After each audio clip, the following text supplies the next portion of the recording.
Boa noite, pessoal! Sejam bem-vindas à terceira live da série Comunicação e o Feminino.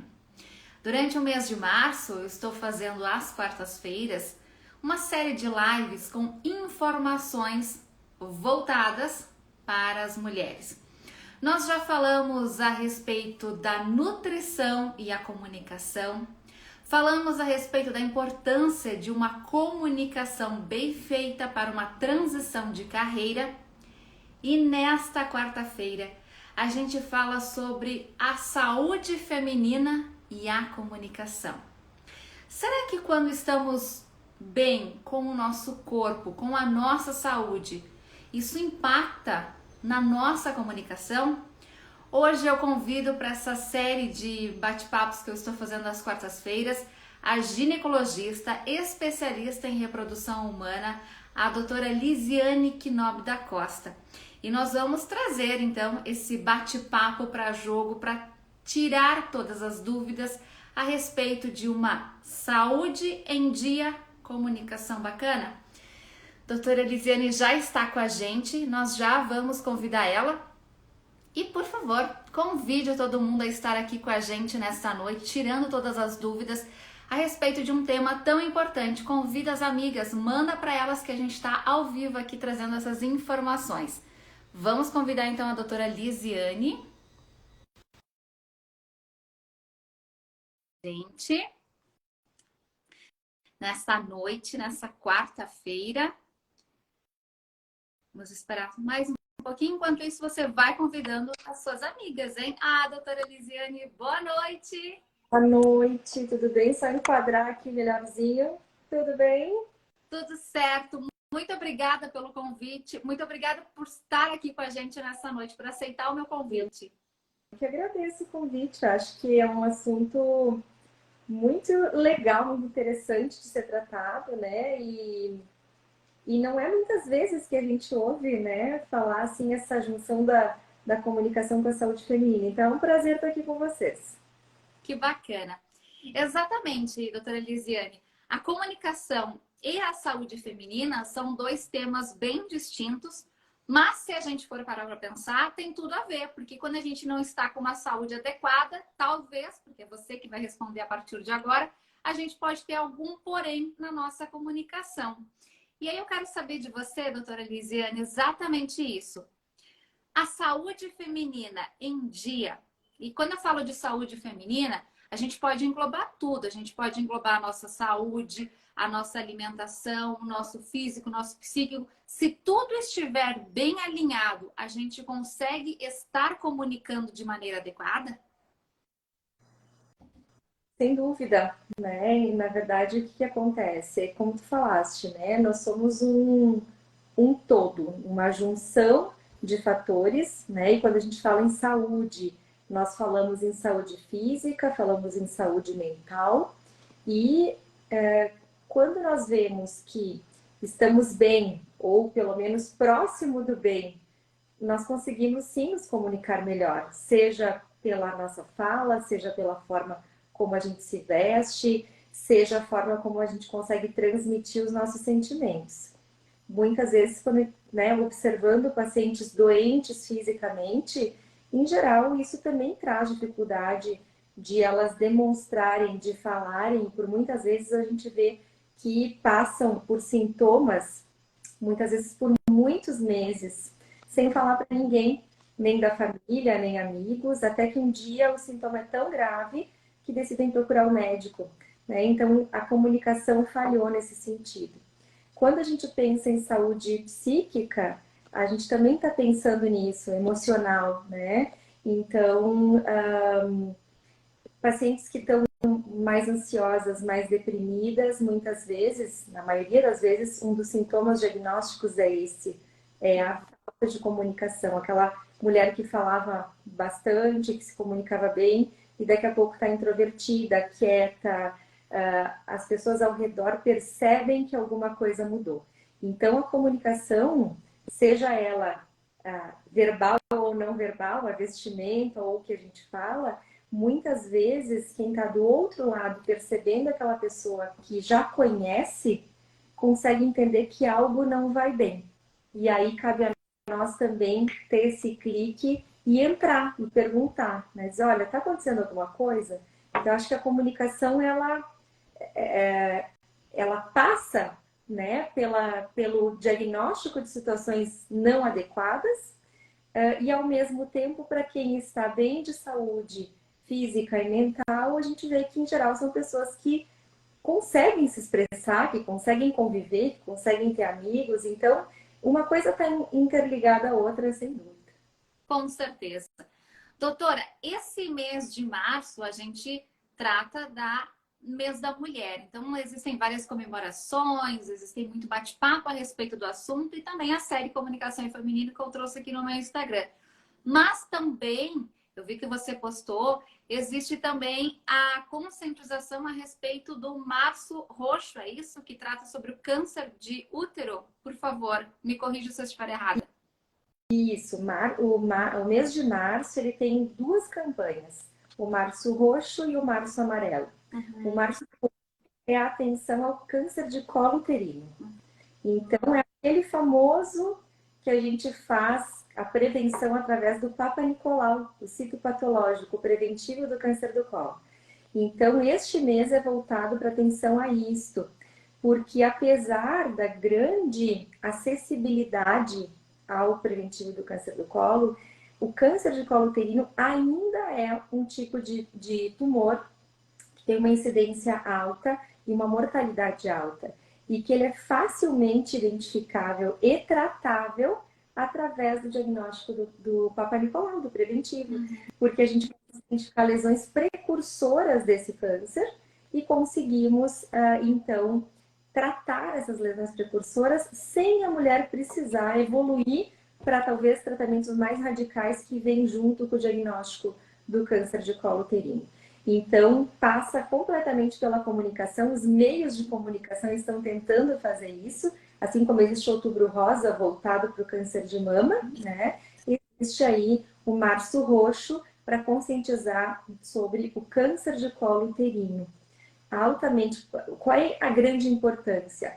Ele é causado por infecções persistentes por HPVs chamados oncogênicos, né? Então, nós temos mais de 200 subtipos de HPVs, mas alguns têm a capacidade de gerarem tumores malignos. Uma grande parcela da população, cerca de 80%, já entrou em contato com algum tipo de HPV, mas nem todo mundo vai desenvolver doença. E quem desenvolver, a gente consegue no Papa Nicolau diagnosticar precocemente. Então não tem mais por que as mulheres morrerem de câncer de colo uterino. Tá? É acessível na rede pública, é acessível na rede privada, a informação está aí e a famosa rotina ginecológica, né? Então, acho que a comunicação por todos os meios, né? Que agora a gente tem mais Instagram, TV, tudo que a gente pode ver está nos cercando de campanhas assim. E isso é bem importante, é um alerta, principalmente nesse mês que a gente tanto fala da mulher, esse cuidado, porque às vezes a mulher ela deixa um pouco de lado essa preocupação com a saúde feminina que é tão importante. E uma pergunta, doutora Elisiane, de quanto em quanto tempo a mulher tem que estar lá no teu consultório te visitando? A sugestão é que seja pelo menos anual, né? Então, em geral anual, a partir muitas vezes a partir da primeira menstruação, mas já temos, e ainda bem que temos mães levando suas filhas um pouco antes lá para receber algumas orientações, e muitas vezes ali no período climatério, pós-menopausa, naquelas pacientes que vão fazer reposição hormonal, esse período encurta, mas em geral, uma vez ao ano. E aí, só voltando um pouquinho, que eu falei em março amarelo, né? Ah, é verdade, não. O março amarelo é a conscientização sobre a endometriose, né? Então, de novo, endometriose, uma doença com uma alta incidência nas mulheres, responsável por dores na menstruação, cólicas muito importantes, eventualmente incapacitantes, que fazem, trazem alterações no convívio familiar, que trazem alterações na capacidade de trabalho dessas mulheres, e que apesar de toda esta disseminação de informação, nós ainda temos, em média, um atraso diagnóstico de cerca de 7 anos. Então, aquela questão de que cólica é normal, na verdade, cólica é comum, mas normal não é, né? Que outros sintomas, bem rapidinho, assim, para prestar atenção? Dor na relação sexual, na penetração profunda, cólica menstrual intensa, no período menstrual, dor lombar, que só aparece no período menstrual, alterações do intestino, o intestino fica mais preso ou mais fezes mais amolecidas, mais diarreicas no período menstrual e dificuldade para engravidar, aquelas mulheres que às vezes não têm nenhum desses sintomas, mas estão há mais de 12 meses tentando engravidar e não conseguem. Então, se perceber alguma coisa algum desses sintomas, procure o ginecologista. A gente tem condições de fazer diagnóstico, tratamento e melhorar a qualidade de vida. E aí entra um fator muito importante que é a comunicação. Quando sentir esses sintomas, se comunicar com o ginecologista para estar tratando e curando, doutora. É possível, né? Com certeza. E na verdade, também assim, às vezes, não fui no médico ainda, mas comentei com a minha amiga. Minha amiga ouviu falar que isso pode ser endometriose. Às vezes eu recebo pacientes assim, nossa, eu falei com a minha amiga, ela disse que tinha isso igual e achei melhor vir, quem sabe é. Então, claro, endometriose a gente tem como tratar, tem como melhorar a qualidade de vida e quanto mais precoce o diagnóstico, como todas as outras doenças, mais fácil a condução acontecer. Sem dúvida. Falando um pouquinho que você trouxe ali, o ciclo menstrual, a menopausa. Quando a mulher chega nesses períodos, lá na adolescência, início da menstruação, aos 40 anos, um pouco depois, um pouco antes, a menopausa. Esses fatores, eles podem influenciar na nossa comunicação, de repente mudar o jeito que a gente se comunica, a voz, até os hormônios, eles podem influenciar? Com certeza, né? Então, assim, nós mulheres temos a predominância do hormônio chamado estrogênio.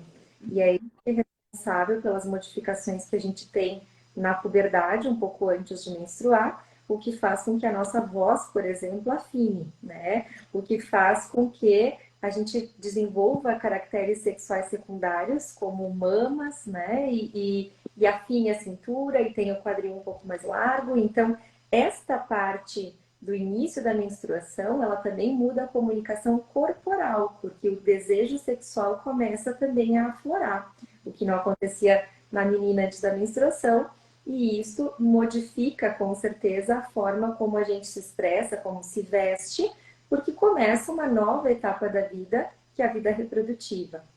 Quando nós estamos mais próximo da menopausa, também não há dúvidas de que pode haver interferência, porque é o momento onde os nossos ovários começam a parar de produzir estrogênio. E é uma época que merece muita atenção, porque existem mudanças importantes. Nós podemos, com a ausência do estrogênio, ou com a sua diminuição muito importante, experimentar alterações na textura do cabelo, na textura da pele, na lubrificação vaginal, no desejo sexual, ou seja, uma mudança de composição corporal. Se percebe que existe um acúmulo de gordura mais na região do abdômen, o quadril acaba diminuindo. Então, às vezes a mulher diz, nossa, mas eu tô tão diferente, né? E por muitas vezes tem alteração de sono também, dificuldade para dormir, aquela insônia que pega no sono e depois acorda no meio da noite. E sem dúvida, se isso não for bem acompanhado, vai trazer sintomas, por vezes até depressivos. Então, assim, um bom acompanhamento, uma orientação dessa paciente, às vezes não é uma reposição hormonal, mas que ela entenda o que está acontecendo. Vamos melhorar essas alterações que estão aparecendo, porque a menopausa ela sempre esteve ligada a um corte, né? E virou um tabu. Bom, a partir de agora, a mulher envelheceu, né? Uns anos atrás. Hoje em dia a gente vê 50, 60 anos, pacientes, mulheres muito bem, né? Porque a gente conseguiu entender que essa fase precisa de uma atenção diferenciada, acompanhamento, que a mulher entenda as mudanças e que consiga também viver uma nova etapa. Então isso se expressa assim, porque muitas vezes modifica o jeito de se vestir, porque não está se gostando daquele jeito, né? Fica às vezes mais triste pelo fato de, bom, mudou meu cabelo, mudou minha pele. Nós mulheres somos assim, nós estamos muito preocupadas também com a nossa estética, né? E mudanças corporais, elas acabam afetando a forma como a gente enxerga e convive com as pessoas. Sem dúvida. E essas mudanças corporais, doutora Lisiane, a gente conversou já com uma nutricionista aqui, nós já conversamos com uma coach em transição de carreira e eu fiz a mesma pergunta para todas e vou fazer para ti também. A autoestima influencia na comunicação? Porque agora você falou que a gente cuida muito do cabelo, da pele, da unha, a gente viu uma coisa no corpo que não gostou. Isso pode impactar na autoestima? Sem dúvida, né? Porque assim, a autoestima faz com que a gente possa se expor, né? E se expor, conviver com as pessoas. No momento onde eu não me sinto bem, eu tenho dificuldade de conviver, porque eu me sinto julgada, eu me sinto fora, talvez, de um padrão imaginado. E no momento que eu tenho uma boa autoestima, isso faz com que eu consiga chegar perto das pessoas, que eu consiga dar a minha opinião, que eu consiga interagir, né, de uma forma mais leve, mais suave, com mais segurança. Então, não há a menor dúvida. Pelo outro lado, uma baixa autoestima traz uma retração social bastante importante. E em relação a tudo isso, a gente fala de autoestima, a gente fala de saúde feminina, a gente fala de uma pele boa, de um cabelo legal. Quais as dicas que a doutora Lisiane Knob, ginecologista, especialista em reprodução humana, pode trazer aqui agora para as nossas mulheres que estão nos acompanhando para ter uma vida em equilíbrio? Bom, a primeira coisa é a gente prestar atenção em nós mesmos. O que não, o que nós percebemos que está fora do que nós nos acostumamos conosco. E isso faz com que a gente procure ajuda. Então, acho que a primeira coisa é o autoconhecimento. E isso muitas vezes pode ser nato ou muitas vezes precisar de ajuda. E essa ajuda, em geral, é com acompanhamento psicológico, né? Que pode, às vezes, se confunde um pouco a questão de psicólogo, vou procurar só quando estou com algum problema, né? Acho que o autoconhecimento passa por aí. A segunda coisa, e aí independe de qual é o nosso desejo, né? Mas a forma de viver bem passa sempre por estilo de vida. Então, o que é estilo de vida? Alimentação saudável, adequada e atividade física regular. O que é uma alimentação saudável? É o que a gente fala no descasque mais e desembale menos, né? Onde a gente vai ter um equilíbrio entre frutas, verduras, legumes, baixa quantidade de industrializados, enlatados, embutidos. Essa é a base de qualquer coisa, né? O comer bem. Claro que a gente vai de vez em quando dar uma deslizada, porque prazeres da vida, né? Mas a boa alimentação é a base para uma boa saúde. E junto com isso vem a atividade física. A gente olha muitas vezes, né, mulheres já na sua velhice, eu digo velhice mesmo, lá 70 e tantos, 80 anos, e a gente vê a grande diferença de quem se exercitou, quem se alongou, quem comeu bem, né? Eu tenho pacientes no consultório que eu olho e digo, meu Deus, quando tiver 80 anos eu quero nem a senhora, né? De calça jeans, senta, cruza a perna, amarra o tênis está lá, né? E as pacientes que estão lá diabéticas, com amputação de pé. Claro que a diabetes a gente não escolhe, óbvio, mas se a gente fez uma prevenção durante a vida, a gente consegue postergar ou retardar os efeitos de doenças crônicas. Então, a base inicial para qualquer coisa é a gente se alimentar bem e praticar atividade física regular. Terceira, uma boa qualidade de sono. Né? Tentar dormir em torno de 7 a 8 horas por noite. Quando o sono não vai bem, a gente aumenta hormônios do estresse e isso tudo piora toda a nossa questão de saúde, né?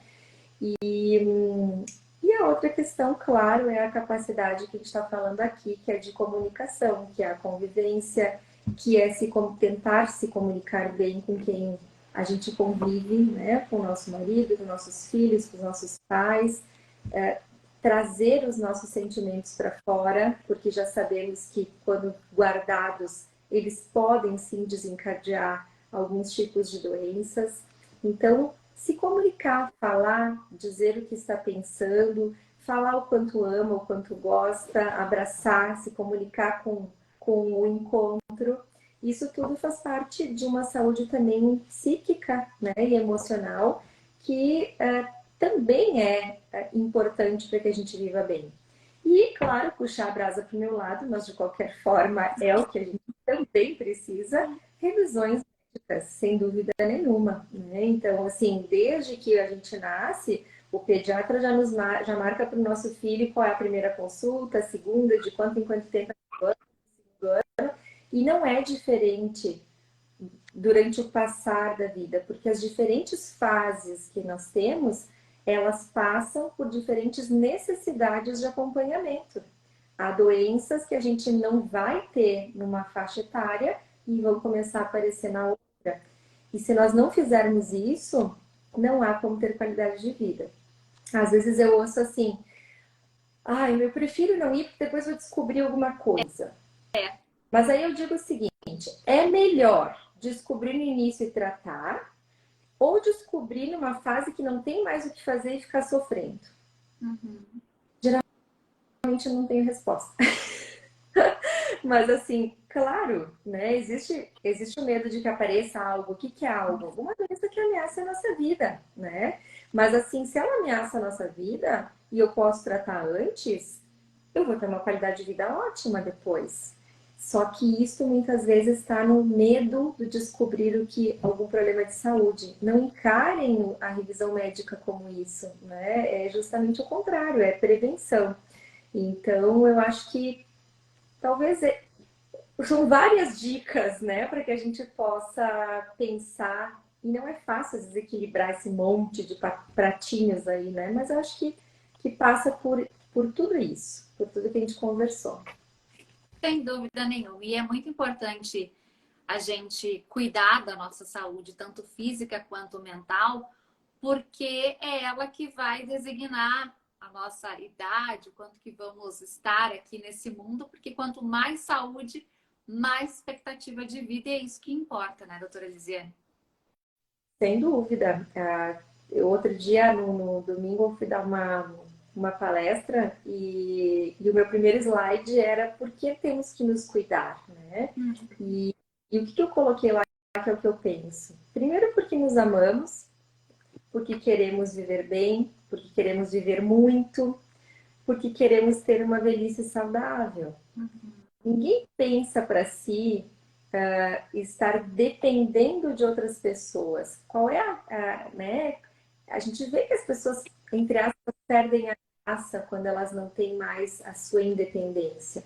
Uma hora a gente vai precisar, mas se a gente pode postergar isso, tanto mais seremos felizes, tanto mais vamos conviver, tanto mais nós vamos nos comunicar, tanto mais melhor autoestima e tudo que a gente conversou aqui. Então, a comunicação, e é por isso que a gente valoriza tanto essas campanhas que são feitas de saúde, porque elas são essenciais. Muitas vezes essa informação não chega em todo mundo. E quanto mais movimento, sem dúvida, é uma pessoa menos que a gente vai ver doente. Com certeza. Falando um pouquinho sobre comunicação e pós-parto. A gente sabe que algumas mulheres no pós-parto, elas entram num período de depressão, ficam um pouco mais tristes.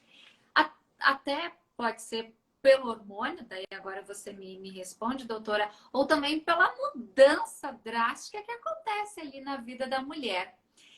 Entre esses fatores da depressão pós-parto, a comunicação também está entre os impactos que essa depressão pode trazer. E, outra pergunta, o pós-parto, a depressão pós-parto, ela tem cura. E a mulher, em algum momento, ela vai melhorar disso. Precisa de um acompanhamento. Como é que funciona? Então, existe uma fase normal, logo nos primeiros 30 dias, chamado blues puerperal. Isso é em função da mudança hormonal, realmente, é em função também de mudanças realmente importantíssimas, né? Durante a gestação, a mulher é o centro das atenções, né?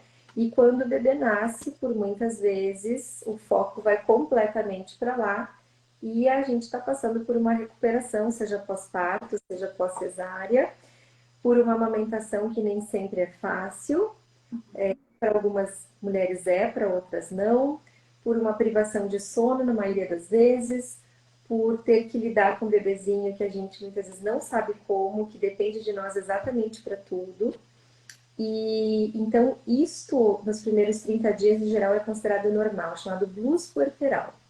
O paciente fica, a mulher fica mais retraída, um pouco mais triste, mesmo com a alegria daquele bebê em casa, do desejo que ela teve. Quando isso ultrapassa esse período e a mulher começa a ficar muito triste, muito acanhada, muito fechada, pode evoluir sim para uma depressão pós-parto. E durante a própria gestação a gente consegue identificar alguns fatores que podem levar a isso. Então, eu acho que na depressão pós-parto existe a comunicação ajudando a desenvolvê-la e o que acontece depois que ela está desenvolvida. Muitas vezes a dificuldade de expressar as dificuldades que estão sendo vividas naquele pós-nascimento, além de toda a função que a gente conversou há pouco, podem auxiliar nessa questão do desenvolvimento da depressão. Porque não falei que eu estou cansada, eu não falei que eu preciso de ajuda, eu não falei que eu não estou dando conta. Ou seja, chamar a rede de apoio para ajudar. Não falei isso tudo bem, algumas pessoas vão perceber, outras não vão perceber e tá bem, segue a vida. Então, também essa falha de conseguir se expressar pode nos ajudar a piorar esse blues corporal e evoluir. E claro, com uma depressão pós-parto, aí realmente, geralmente é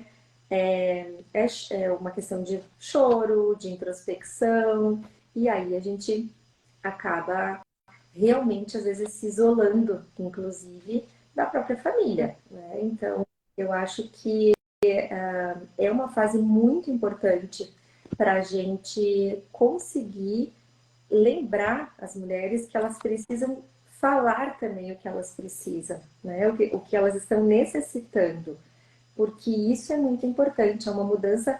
Para quem tem filhos, sabe que esse período pós-nascimento é uma loucura completa. É um amor muito grande, é o que a gente deseja, mas ao mesmo tempo a gente fica perdida, né? E o ginecologista, tendo formação em obstetrícia, quando nasceu meu primeiro filho, porque assim, eu disse, ninguém me disse que era assim, sabe? Por mais que a gente saiba mais ou menos o que é. Então, precisa botar para fora, né? Isso pode nos ajudar bastante. Você falou da rede de apoio. Eu conheço muitas mulheres que dizem: ah, quando eu tiver um bebê, eu não quero ninguém ao meu redor. Quero estar eu, meu bebê e meu marido. A gente vai estar nesse momento que é tão importante, nós, sem não quero ninguém por perto me auxiliando. Isso não é uma boa ideia? Você acha que sim, é importante essa rede de apoio? Na maternidade, e a maternidade também me ensinou isso, a gente precisa também saber o que funciona bem para cada família. Então, não existe exatamente uma regra, né? Tem famílias que, bom, vai funcionar desta forma, ou seja, vamos começar assim, porque não queremos a interferência de outras pessoas, mas na maioria das vezes, a gente vê que o passar dos dias e aquela rotina diferente ao qual a família tem que se adaptar, ela necessita sim, em alguns momentos, de uma rede de apoio. mãe, irmã, alguma funcionária em casa, uma babá que possa nos ajudar. Às vezes a contratação, famílias contratam enfermeiras para poder ajudar a cuidar da noite, ou bebês prematuros que tiveram alta quando já podiam ter, mas merecem cuidados diferentes, também exige, isso traz inicialmente um cansaço físico muito grande. Então, eu acho que a frase da maternidade é: a gente faz o que funciona para a gente, né? E cada família vai aos pouquinhos encontrando isso. Então é um pouco difícil dizer se está certo ou se não está, mas de qualquer forma o que se percebe é que sim, porque talvez nos primeiros dias aquele casal não queira muita interferência, porque quer entender como é que funciona a rotina nova, mas ela se torna essencial na vida com filhos. Conforme eles também vão crescendo, a gente precisa ter com quem deixá-los para que a gente também possa retomar a vida do casal.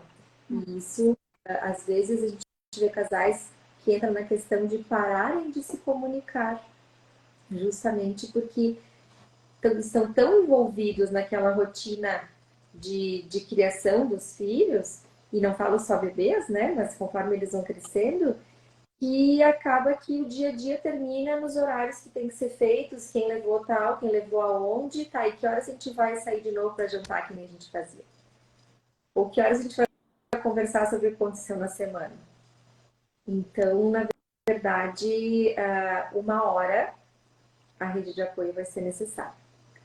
Aí acho que, eu não sei quando, mas uma hora esse esquema que só o marido e a mulher e a criança, uma hora isso não vai funcionar. Quando vai ser, cada família vai determinar o que funciona para si, né? Assim como o tipo de criação, aquela mesma história, o bebê dorme no seu quarto no berço, ou ele dorme no quarto dos pais, é cama compartilhada, não é? Bom, cada um vai encontrar o que funciona para si.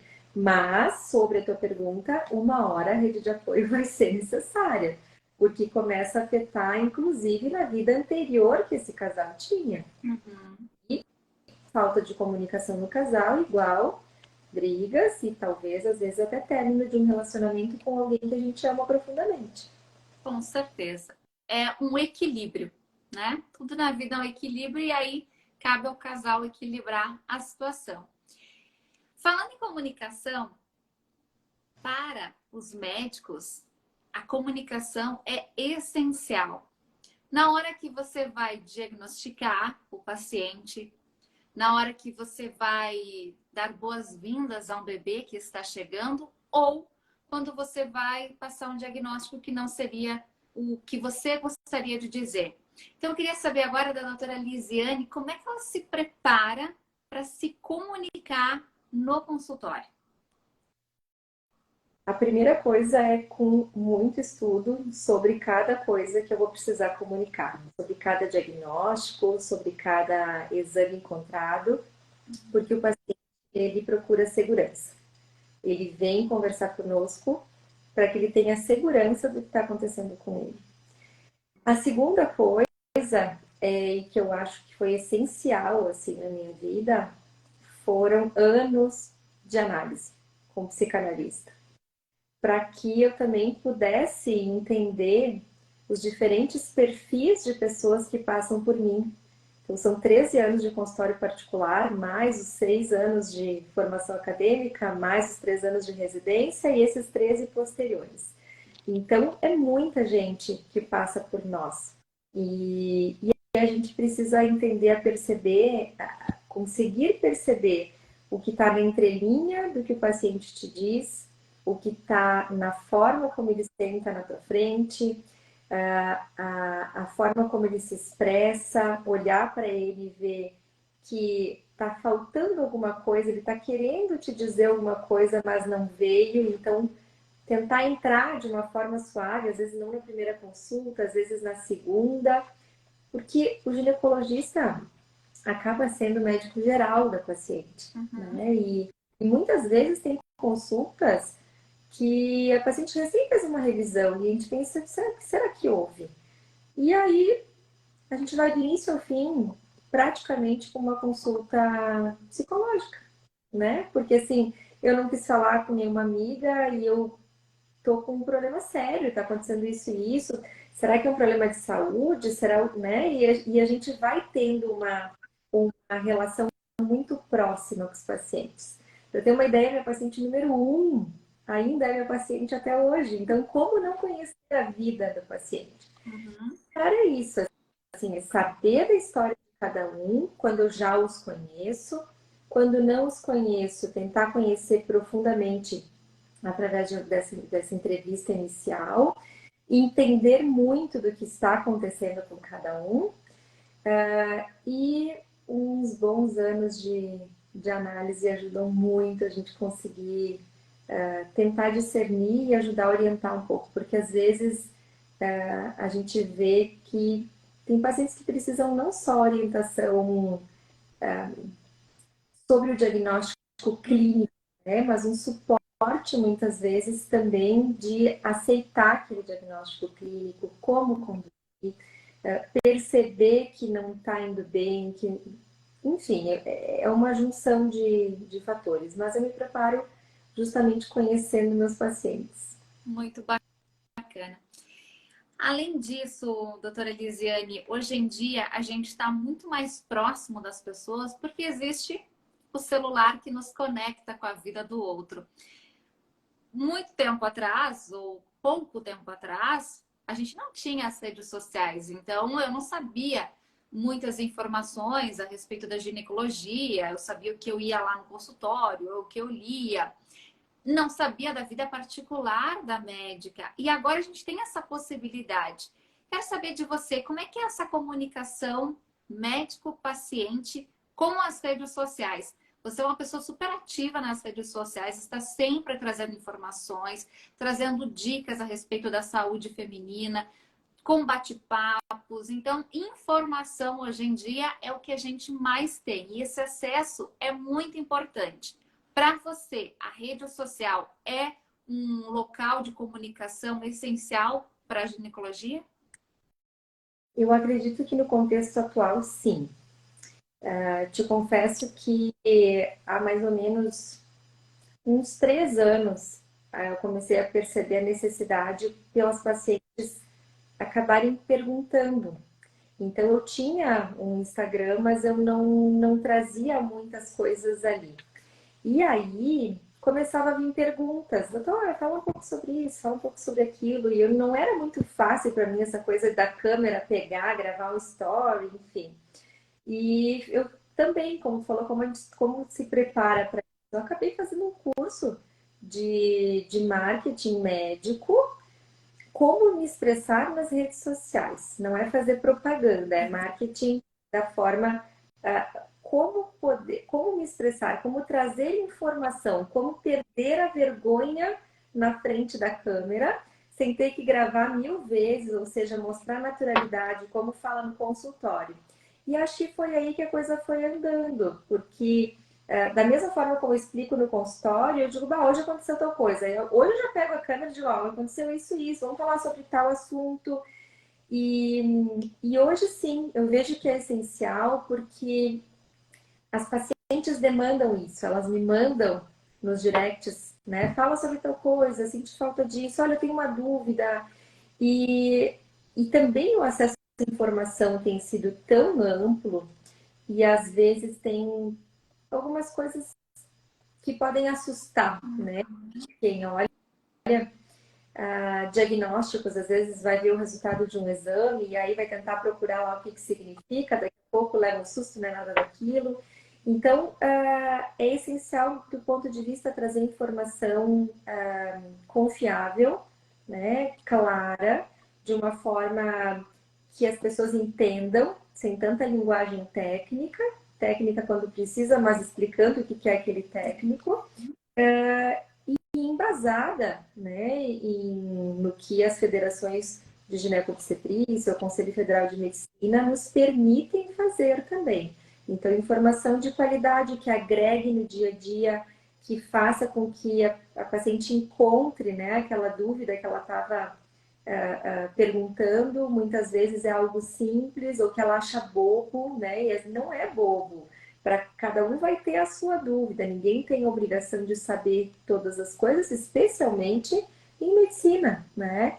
Então, sim, hoje eu acho que ela é essencial. Os pacientes se aproximaram ainda mais, elas se sentem mais próximas.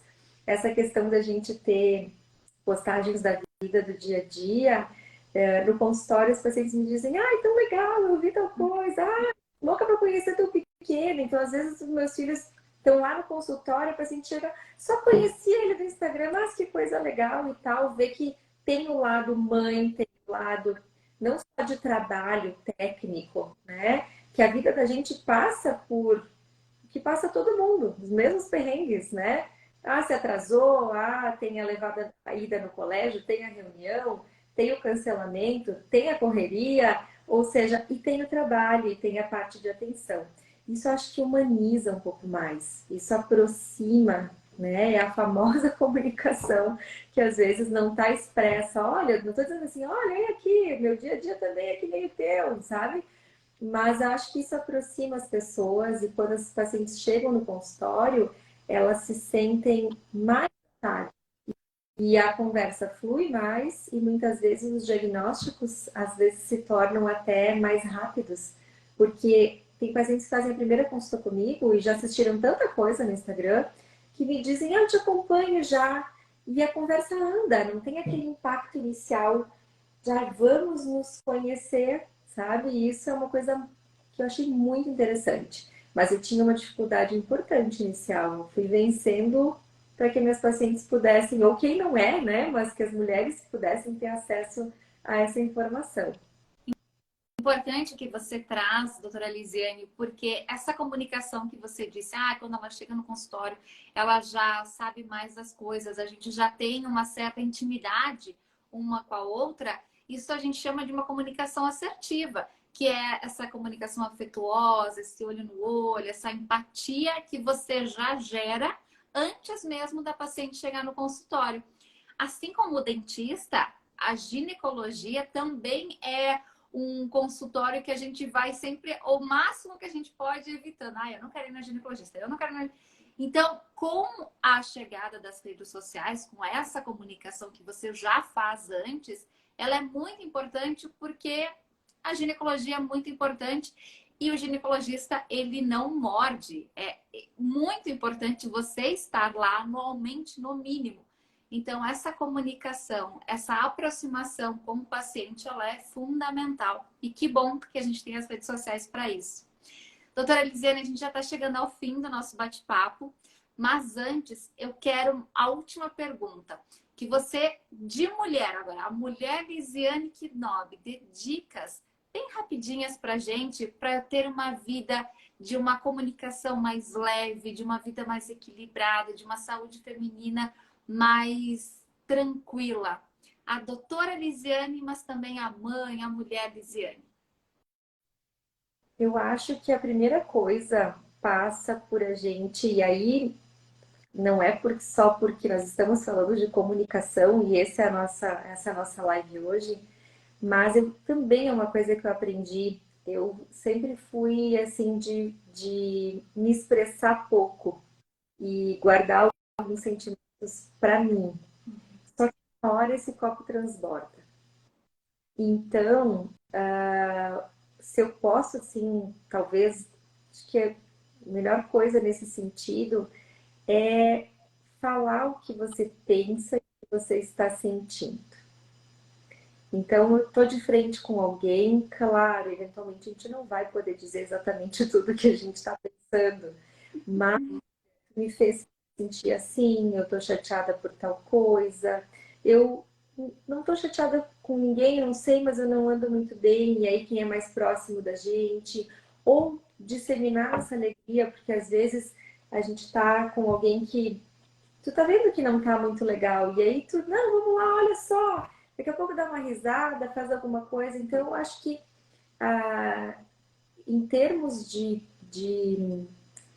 saúde emocional, mental e reflexo na saúde física, poder expressar o que nós estamos sentindo e pensando é essencial.